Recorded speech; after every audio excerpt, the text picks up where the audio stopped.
Gog and Magog? Yes, ma'am. What does that mean? Because I read a book, this Canadian author, Lucy Maud Montgomery, she had 2 porcelain dogs and called them Gog and Magog. And that's the first time I ever heard that until tonight. Okay, well, in the book of Ezekiel, the prophet, 38 and 39 chapter, talks about Gog and Magog. They were 2 tribes in where some people say modern-day Russia, some people say more in the steppes, wherever they were. But interestingly enough, Gog and Magog are also 2 giants that preside over the city of London. The city of London is a separate entity within the country of Great Britain, but they have a celebration every day where they haul out these 2 giants named Gog and Magog.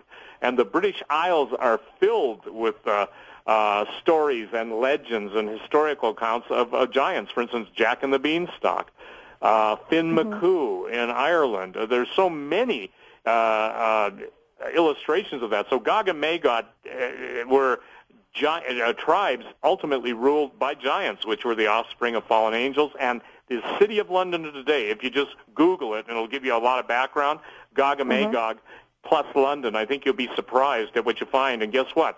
London is still considered the financial capital of the world. Really? Steve, yeah, thank you. Thanks for the call. Steve, tell me a little bit more about this push for this one world government, total control, and why they want to do it. Well, first of all, if you control it and you can, the total information awareness is the Illuminati's, the Luciferians' attempt at knowing everything they can about you in order to determine who's going to go with them and who's not going to go with them.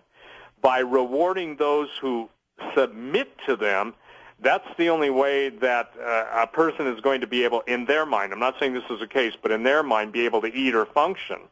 Now, obviously, the Bible says that whoever takes that mark, it's only the mark of the beast is when the actual beast, some people prefer to call him the Antichrist, but the one who exalts himself above God, he's going to cause all to be numbered. And if you don't take that number, then you're martyred.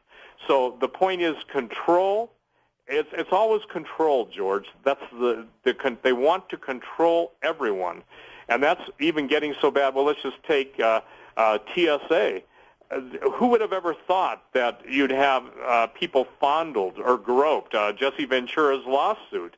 Others, when you see the ludicrous nature of it, and then who would have ever thought that the scanners that they've been saying are safe, safe, safe one day, a couple months later, they're finding out that the results of the tests on how safe they were faked. Well, I maintain that it's all designed to ultimately kill mankind. If you run a pregnant woman through a scanner like that, she's going to be exposed to radiation. And by the way, I'm posting tomorrow a horrible bunch of pictures of what happens to babies that are exposed to radiation. Even the depleted uranium in Iraq, it's just ghastly and horrid. So what the doctors that published the article and wrote the article are saying, we are dismissing the radiation threat, although the radiation threat here is nowhere near what it's like in Japan. They're saying that the Japanese are going to be dealing with birth defects for the next 20 years that are going to be horrific. So again, I think the great disconnect over the Fukushima reactors, and now there's some indication that maybe the earthquake did some damage to the second pod of reactors south of there. I think, and I don't know how to pronounce it correctly, but the Ibaki Prefecture down the coast. But the thing is that the idea of everyone having to take the card is right out of the book of Revelation, or take the mark. The card is a preliminary step in it. At some point it goes on as a stencil, a laser tattoo, or even a smart dust or a smart dot. Hitachi came out with a dot that can carry so much information that it's almost astonishing. And I've been told that, again, by the people that are on the other side, Quayle thinks it's to come. It's already here. And so I thank you, gentlemen, for correcting me. It is already here. It is already being implemented. And when you find out the senators that are pushing for it, for instance, John McCain and others, you go, okay, what could they possibly gain from this?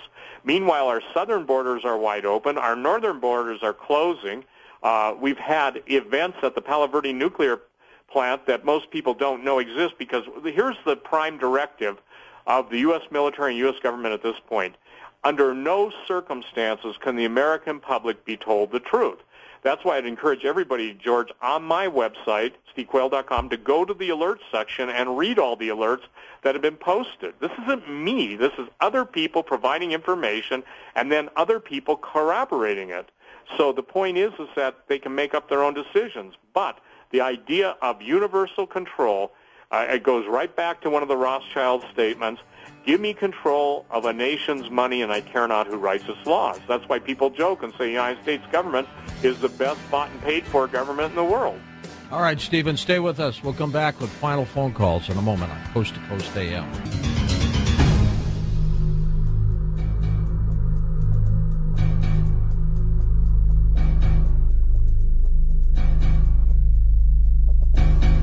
Okay, welcome back. We're with Stephen Quayle. We're going to go to Dallas, Georgia now. Steve's with us, first-time caller. Is that where you are, Steve? Yes, that's right. Okay, go ahead. Hello, George, and hello, Steve. Hello. I'm an evangelist with the Church of Christ, pretty conservative.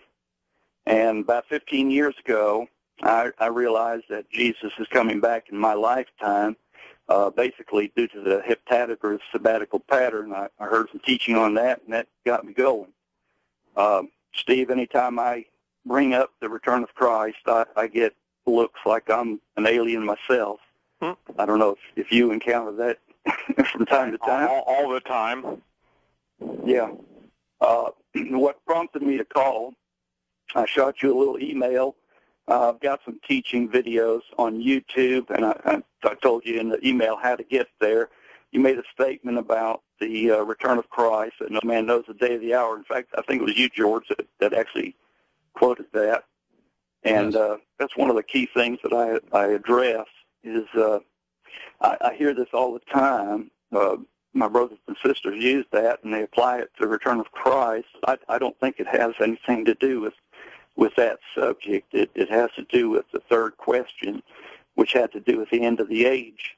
Too lengthy to get into, but Steve, if you check your emails, you'll see a short note there. If you check it out, it might help you just a little bit. Well, let me share this too, and I appreciate that, and I will check it out. When it talks about the day and the hour of Jesus' return, we can know the seasons. We're told that we're not ignorant, brethren. We know what has to happen first. You'd agree with that, correct? Yeah. Go ahead, Steve. So the point is that you're saying that the question doesn't even apply to the specific time of Jesus' return. I'm saying Jesus spoke of the time of his return as a seasonal statement. Now, you're the first guy I've ever heard that basically, and obviously the guy you got the teaching from, but I would say I respectfully disagree with that. Okay, very good. James is next in Nevada. Go ahead, James. Take it away. Hey, Georgie. How's it going, Steve? I'm doing okay. I had a question for you guys. You're talking about how they can project maybe pictures of Jesus in the sky and then voices in your head. I was wondering if that might actually spark the apocalypse, because, I think the first commandment is, you shall have no other gods before me.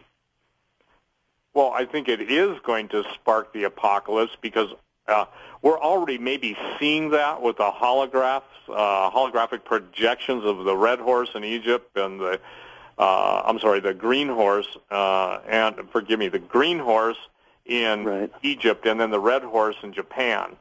So I think that someone is sending a message, whether they're actual spiritual apparitions, but I think it's important to understand the Gog-Magog war, Ezekiel 38 and 39, that the guys that are wanting to initiate the Gog-Magog war are setting the stage for that to take place. So they can be expected to use all the technology at their disposal. And I just sent to you, George, I just sent you something that Aaron sent me. It's an actual U.S. paper link to the Army Research Center on holographic displays using, interestingly enough, the chemtrail chemicals. And it's a PDF, and if you'll check your inbox. So I believe you're absolutely correct, caller. All you have to do is inflame the right group against the other group, and this is what these guys are absolutely perfectionists at. One of the famous banking families, the Rothschilds, said we make more in one day of war than a year of peace. And so the Army Research Laboratory, this is 13 years old, says 3D holographic display using strontium, barium, niobate. So we're hearing all these reports now of the combination of the chemtrail spray that's been super saturated in the upper atmosphere, and now strontium isotopes along with iodine and cesium. I think it's the perfect global radioactive storm that is planned to take the life of a lot of people on the earth. Steve, I got to commend you for the effort and the job that you've been doing publicly and privately over the last several years that I've known you. I mean, there aren't many people out there that stick their necks in the noose, and you do, to get the word out. Well, thank you, but I believe it's my calling I think you asked me that on one show, and my calling is this. I really hate the fact that people are being considered useless eaters. I said one time on your show, my favorite sound is the sound of children's laughter, and I think a smile. How many smiles have been wiped away from the American population? I see devastation, George. I deal with people whose lives are devastated, and to the degree that I'm able to help one of them or 100 of them, I can't help everybody, but I'll do anything I can to help someone. And I have to limit this, and I do pray about it. But I think that people have got to realize this, that the church, the true church, and I'm not talking about the Catholic Church, the Protestant Church, or any of that stuff, but the called out ones have always had a concern. The Bible specifically teaches that God doesn't want anyone to perish, but he says his people, that would be obviously followers of him, are destroyed for lack of knowledge. So if they're destroyed for lack of knowledge, and not because it isn't presented to them, but because it is rejected by them. I tell people it's like this. It's like the wrong time to call for a conference is when there are 3 people up against the wall and a firing squad, and they want to talk over what this means. And I think that's what too many people are in that category. They've got to recognize the